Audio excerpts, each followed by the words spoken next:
while meron pa tayong income, yung income natin na kinikita, gawin din nating kumikita para in case darating yung panahon na wala na tayong trabaho, siya yon. Kumbaga yung oras, yung ilang taon mo doon na kinikita doon sa abroad, dahil nilagay mo yun sa tama, siya na ngayon ang magbibigay sa inyo ng income.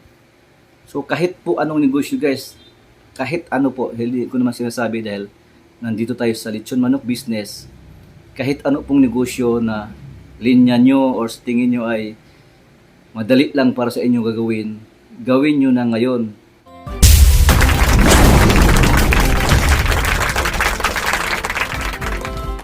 Hello po guys, good afternoon sa inyong lahat, mga kapatid, lalong-lalo na sa ating mga mahal na OFW na nandyan ngayon sa mga iba't ibang bansa. Magandang hapon, magandang araw, magandang umaga sa inyong lahat. Real talk po tayo ngayon. Kasi gusto ko lang po i-share sa inyo yung... Kasi kanina may tumawag sa akin na nag-inquire about sa business. Then medyo matagal-tagal yung napag-usapan namin dahil nga matagal-tagal na pala siyang ating follower. And sa katagalan ng aming pag-uusap, dami nang si-share, dami niyang na-share na siya daw ay matagal nang nasa ibang bansa. Almost 33 years na siya. Actually, siya po ay isang seaman. Hindi ko lang babanggitin sa inyo yung pangalan. Sir, salute po sa inyo. Actually guys, hindi naman yan problema kung tayo mahuli sa mga plano sa negosyo.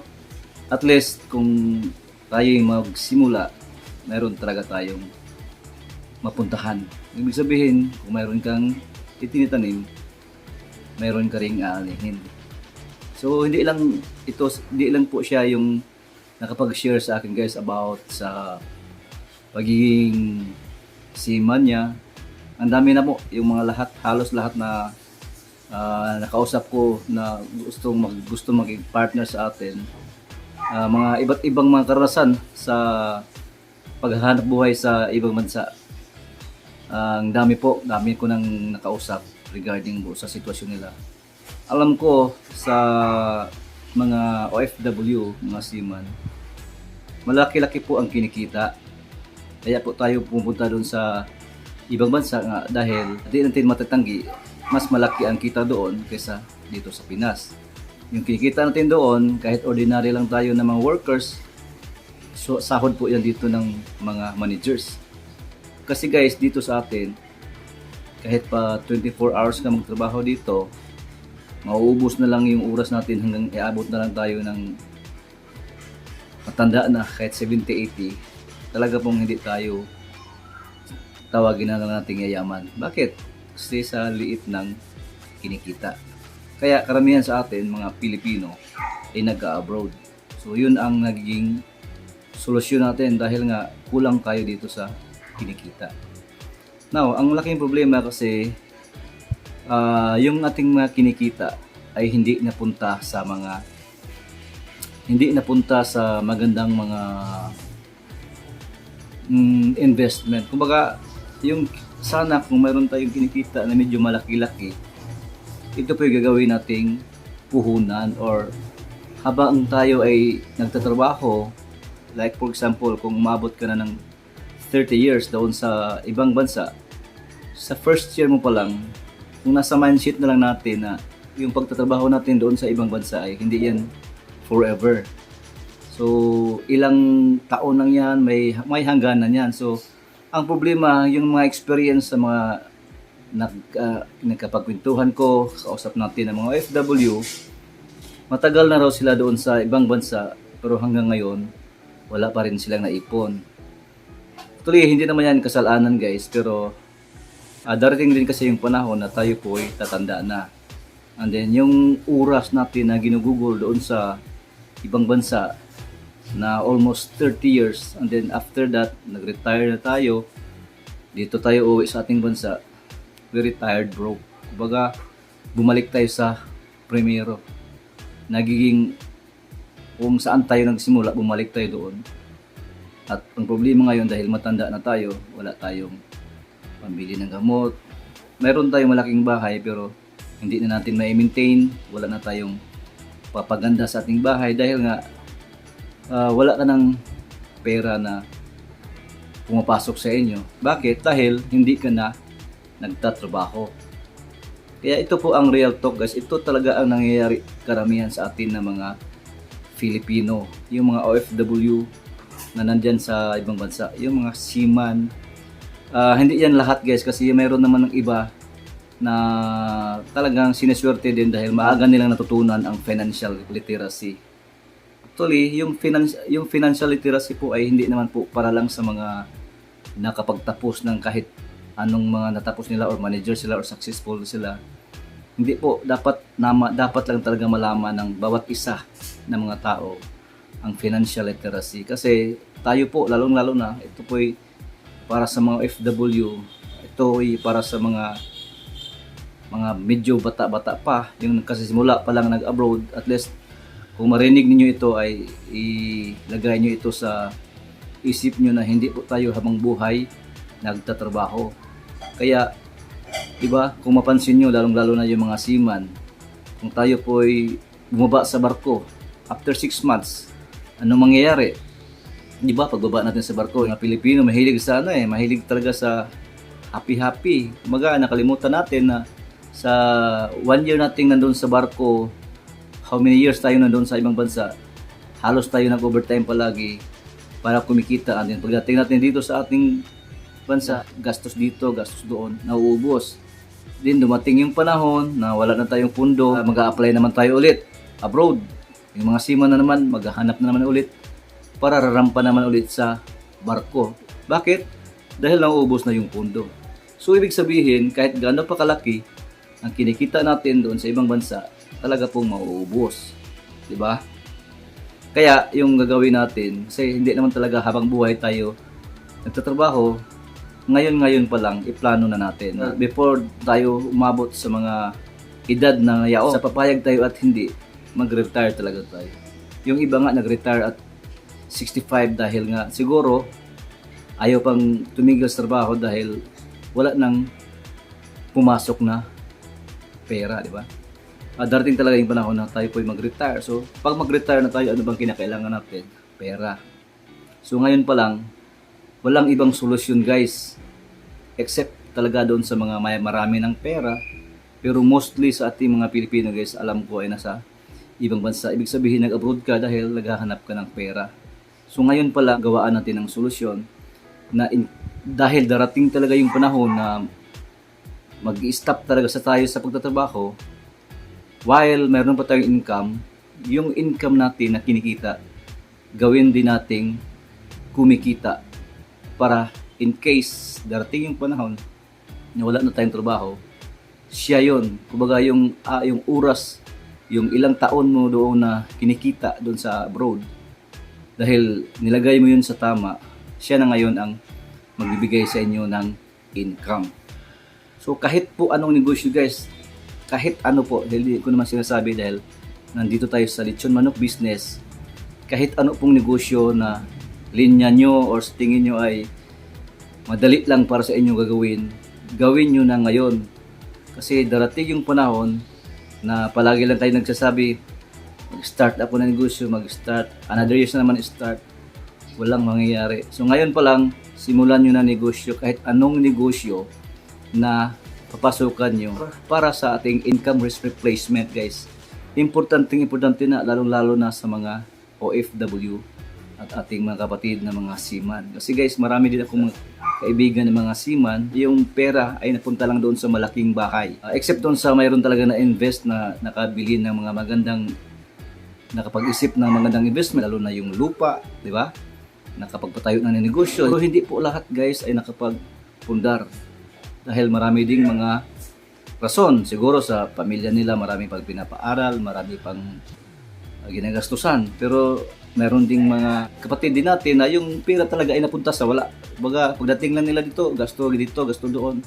Kasi walang plano. Kaya simula ngayon, gagawa na kayong plano kung ano yung gagawin yung income replacement sa pagdating ng panahon na mawalan tayo ng trabaho. Kasi papayag kayo at hindi, darating talaga yun. It's not a question of if, it's a question of when. Kailan yun? Di talaga if, it's when. Kasi darating talaga yun. So, when? Kung tayo itatanda na. Wala na tayong balikan yan guys. Hindi tayo makapagbalik sa 20, 30. Pag nandiyan na ka sa 65, malapit ka na mag-70, tandaan natin, pag nandiyan na tayo sa 65, akala natin retired na tayo. Dapat pag retired, meron kang maraming pera para makapamasyal ka kung kahit saan. Kasi lifetime ka nagtatrabaho eh. From 20 to 65, nagtatrabaho ka. Kaya naisip mo, saka na ako mag-relax pag 65 na. Pero that's late already guys. Remember, pag 65 ka na, matanda na yan. Halos hindi tayo, wala yung kilos natin iba na. Ibig sabihin, kailangan na natin ng pera dahil pang vitamins, di ba? Maintenance natin, yung kung mayroon kang malaking bahay, hindi mo na ma-maintain dahil nga wala ka ng income replacement. So it's not a question of if, it is a question of when. So let us prepare for that when dahil yung when na yan ay darating yan. Kahit ng iba nga eh, sa mga hindi inaasahan na wala ng trabaho. Like for example, nandun ka sa ibang bansa for 20 years, then suddenly yung kumpanya mo ay nagsarado. Yung barko nyo ay biglang bininta. Tapos wala ka ng income. Meron kang income na kaunti. Siyempre, pag dahil natigil ka, gagamitin mo yan sa paggasto mo. For how many months? Umabot ng 2 years, 3 years. And then, since hindi ka pa nakapagsimula ng negosyo, doon ka pa magsimula. And then, hindi rin kasi madali guys magsimula ang negosyo. Kaya simulan mo yan dahan-dahan habang mayroon ka pang kita na pangdagdag puhunan doon sa sinimulan mong negosyo. Real talk to guys. Kung mayroon naman kayong maiisip na negosyo, this is especially para sa mga OFW at mga seaman guys. Ito po'y talaga pong ito po'y dito galing sa sa looban ko na gusto ko rin i-share sa inyo na kung ngayon pa lang kayo nakapag-iisip, hindi pa po huli. At least magsimula po kayo. Kung meron tayong offer, meron tayong business dito na ino-offer. Unlike sa ibang business guys, pag-iaralan mo pa ng maigi dahil nga lahat naman talagang business ay hindi po basta-basta nyong pasukan na hindi nyo alam. Itong negosyo natin ino-offer po ay napakadali, napaka-simple. Nandyan na yan sa maraming mga area nyo ngayon.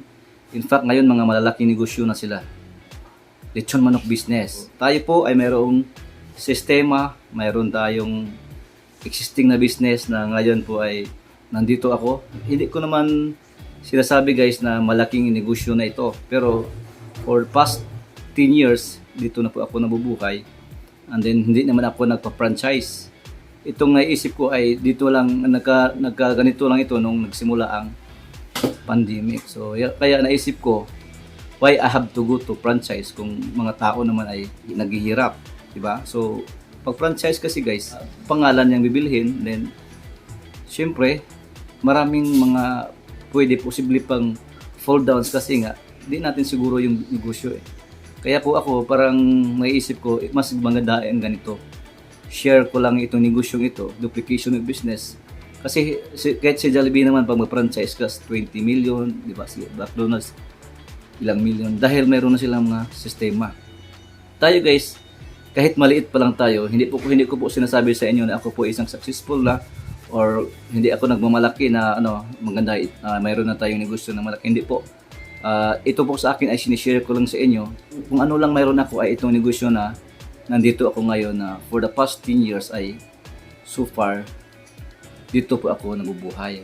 Dito po napatapos yung mga anak ko, which is I feel naman na kahit sa maliit na paraan, kahit sa maliit kong negosyo ay sa tingin ko ay nagiging successful na po ako. Hindi naman yung success kasi po guys, hindi naman yun sa laki ng inyong negosyo, laki ng inyong narating ilang millions. Ito sa akin lang, nagiging successful ako sa pagpaaral ng mga anak ko.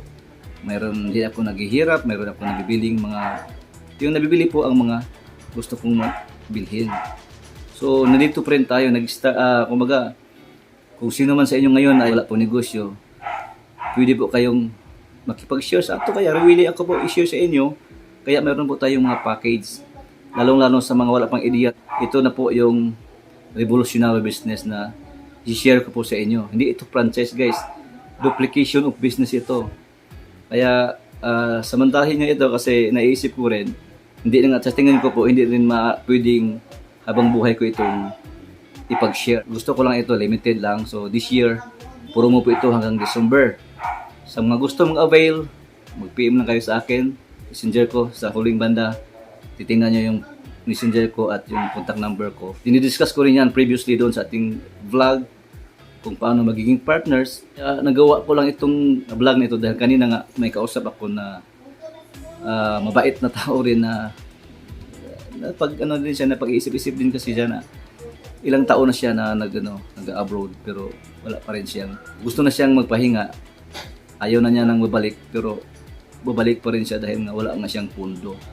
Kaya naisip niya kasi nakita niya yung videos ko, mga vlog natin na encourage siya na magnegosyo. Kasi yun talaga po ang ano guys, yun lang talaga po yung option natin na magkaroon tayo ng extra income or not really an extra income kasi pag lalaki itong negosyo nyo guys, stream of income will be coming to you. Alam nyo naman yung negosyong manok, lechon manok, mayroong mga maliit, mayroong mga malalaki. Pero yung mga malalaki na yan, nagsimula yan sila sa maliit. Ibig sabihin, lumalaki sila, lumalaki na rin ang kanilang income. So, tayo po, mayroon tayong sistema kung paano patakabuhin ang negosyo. Malamang kung ikaw ay magiging partners natin, kung mas magaling ka pa sa akin, who knows, mas malampasan mo pa ang ating business. Kaya pero hindi po ako nanghihinayang, share ko lang ito. Gusto ko lang makatulong sa ating mga kababayan na gusto rin magnegosyo. Meron din ako negosyo, meron din kayo negosyo. Wala pong dapat tatakot kung maunahan niyo ako. No? Gusto ko lang po i-share. Ito na po ang i-share ko ngayong araw na ito dahil nga napakadaming tumatawag at ito po ngayon nga gusto ko lang rin marinig nyo mga OFW, mga abroad. Kasi sa tingin ko nga ito rin yung nasa ito rin yung inyong mga karamihang na nagiging ito rin din yung nagiging nyo parang naging nasa nasa isip nyo na kung bakit palagi na lang kayo matagal lang kayo sa abroad tapos hanggang ngayon pabalik-balik wala pa rin pundo. Dahil nga hindi kayo nag-create ng ways, hindi kayo gumagawa ng paraan kung paano magkaroon ng other income, other stream of incomes. Ang dami pong mga negosyo guys, alam ko marami diyang mga networking na yan, galing din ako dyan. Pero itong negosyo natin ay kasi magiging hands-on tayo. Ito po talaga ang tunay na negosyo na pwede nyong paghawakan nyo. Kasi yung package po natin ay magiging sa inyo na po yun lifetime. Saan ka naman nakabili ng kumpanya na worth 200,000 lang? Wala po. Sa atin, pwedeng-pwede. Gagawin lang ninyo. Okay, so maraming salamat sa inyo sa kunting panahon sa panonood ng ating Real Talk ni Food Daddy. Huwag niyo kalimutang mag-subscribe, lalo sa mga baguhan, like and share. At pindutin yung all para every time meron tayong mga bagong upload videos, mapanood nyo kagad. At din huwag nyo kalimutan rin manonood sa channel ni Madam Rax regarding dun sa mga paraan sa pagtuhog, lahat about technical sa lechon manok business. Subscribe nyo rin guys si Madam Rax. Okay, maraming salamat po at magandang hapon.